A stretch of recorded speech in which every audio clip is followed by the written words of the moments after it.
पूर्व विधायक की भतीजी ने पहले शादी का झांसा दिया और करीब 80 लाख रुपए लूट लिए। ये हम नहीं कह रहे, ये आरोप लगाया है युवती के प्रेमी पवन शुक्ला ने। दरअसल ये गंभीर आरोप लग रहे हैं बसपा के पूर्व विधायक की भतीजी पर। पीड़ित का कहना है कि bank of Baroda, axis bank, HDFC bank में खुले उसके खातों से तकरीबन 25 लाख रुपए की कई किस्तों में ट्रांसफर करवाए। लाखों रुपए के महंगे उसने गिफ्ट भी लिए, जिसके सबूत भी पीड़ित युवक के पास है। पैसे गंवाने के बाद अब युवक एसपी के पास शिकायत लेकर पहुंचा। उसका कहना है कि मुझे जान से मारने की धमकी भी दी जा रही है। युवक के मुताबिक युवती ने महाकाल मंदिर उज्जैन में शादी करने की कस्में भी खाई थी, लेकिन शादी नहीं की।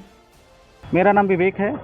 मेरा एक लड़की है आस्था उर्मलिया, जिसके साथ दोस्ती थी और उन्होंने हमसे शादी का प्रस्ताव रखा था। शादी के लिए तैयार थी, जिसके पूरे मैसेज, पूरे एविडेंस सब कुछ है।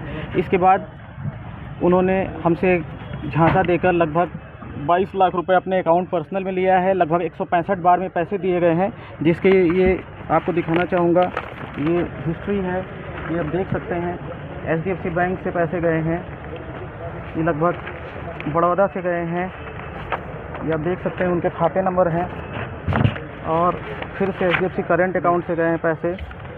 ये उनके अकाउंट में पैसे दिए गए हैं, लेकिन ऐन वक्त पे उन्होंने धोखा देकर ये धोखाधड़ी की है।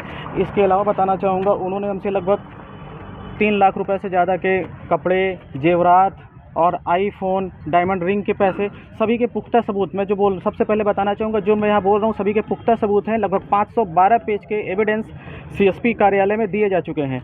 इसकी प्राथमिकता जो है दर्ज हमने करवाई थी अमैया थाने में, जिसकी बाइट भी शिवा अग्रवाल सर की है। उन्होंने बोला था कि पुख्ता सबूत के बाद इसमें कार्यवाही होगी। अभी तक कार्यवाही नहीं हुई है। एक मंत्री हैं या नेता हैं, उनके पीए इसमें पूरी जी जान लगा चुके हैं कि इसमें कोई कार्यवाही या एफआईआर न हो। पूरे सबूत हैं इसमें। मैं बताना चाहूँगा कि लगभग जितने पैसे, जितनी शॉपिंग की गई है, हमारे पास स्कैनर आते थे, लिंक आते थे कि इसमें पेमेंट करिए, इसमें पेमेंट करिए। उसकी पेमेंट की गई है, उसके मैसेज की डिटेल, चैटिंग की डिटेल, 2021 से जो चैटिंग की डिटेल है पूरी हमने सुपुर्द कर दिया है सारे एविडेंस के साथ। आपकी जान पहचान कैसे हुई? आपने इतने सारे पैसे ट्रांसफ़र क्यों कर दिए उनके खाते में? कुछ तो रहा होगा। बिल्कुल, जान पहचान किसी के माध्यम से हुई थी, उसकी डिटेल हमने यहाँ दे दी है कार्यालय में। और बताना चाहूँगा एसपी कार्यालय, एडिशनल एसपी, सीएसपी और ये जो मैं आज आपके सामने बोल रहा हूँ, इसके लिए कल रात को हमने एक आवेदन दिया है एसपी सर के यहाँ, जिसमें सील लगा हुआ है। इसमें हमने लिखा है कल प्रेस कॉन्फ्रेंस करके मैं सारी चीज़ें सार्वजनिक करना चाहता हूँ। और इन सभी के जो सारे प्रूफ हैं, कैसे क्या हुआ, कितना हमने पेमेंट दिया, किस ऐप में दिया, कैसे क्या दिया, और सभी की एक कॉपी आपको तुरंत यहीं पर दे दी जाएंगी। शादी की बात चल रही थी, शादी का झांसा दिया, क्या थोड़ा उस घटनाक्रम के बारे में बताइए ना। जी, उन्होंने झांसा दिया था, उसके एसएमएस हमारे पास पड़े हुए हैं, लेकिन अब उन्होंने क्या किया मुझे नहीं पता। लेकिन हमारे जो पैसे डूबे हैं, लगभग 80 लाख रुपए के हमारे पास सबूत हैं। ये 512 पेज का भी मैं दे चुका हूँ, 239 पेज के सबूत अभी और रखे हुए हैं। पूरे मामले को लेकर एसपी विवेक सिंह का कहना है कि 50 लाख रुपए से ऊपर के लेन देन की बात सामने आ रही है। मामले की जांच कर रहे हैं। पीड़ित ने कुछ सबूत भी दिए हैं, जिसकी जांच कर कार्रवाई करेंगे।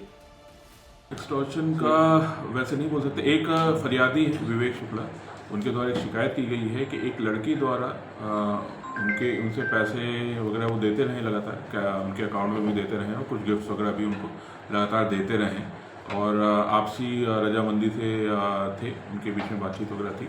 और अब उस लड़की की शादी कहीं और हो रही है, तो ये करीब इन्होंने इसमें करीब कई लाख रुपए ट्रांजैक्शन पैसे भी दिए हैं और कुछ लाखों के गिफ्ट्स भी इन्होंने इनको दिए हैं, तो करीब 50 लाख के ऊपर वो अमाउंट आ रहा है। तो ऐसा उन्होंने पूरा प्रूफ दिया है हम लोग को और अपना कथन और वक्तव्य भी उसमें दिया है। अभी इसमें हमको जो दूसरा पक्ष है उसका भी कथन लेना है और इसमें विधिक राय की बहुत आवश्यकता है, क्योंकि इस तरह का ये केस कहीं पे हमारी जानकारी में नहीं है कि इस तरह का कोई केस हुआ है। तो उसमें विधिक राय कि क्या इसमें कोई वैधानिक प्रोविजंस होंगे जिसमें इसमें कुछ हम एफआईआर वगैरह या कोई वैधानिक कार्रवाई कर सकते हैं, उसको देखते हुए विधिक राय के अनुसार इसमें आगे की कार्रवाई की जाएगी। बता दें कि पैसे गंवाने के बाद अब युवक दिए गए पैसे वापस पाने और अपनी जान बचाए जाने की फरियाद कर रहा है। फिलहाल इस मामले ने सभी को चौंका दिया है, क्योंकि युवक के पास सारे सबूत भी मौजूद हैं, जिसे उसने एसपी को सौंपे हैं। देखना होगा इस मामले में क्या सच सामने निकल कर आता है। सीधी से ही हरिओम सिंह की रिपोर्ट है।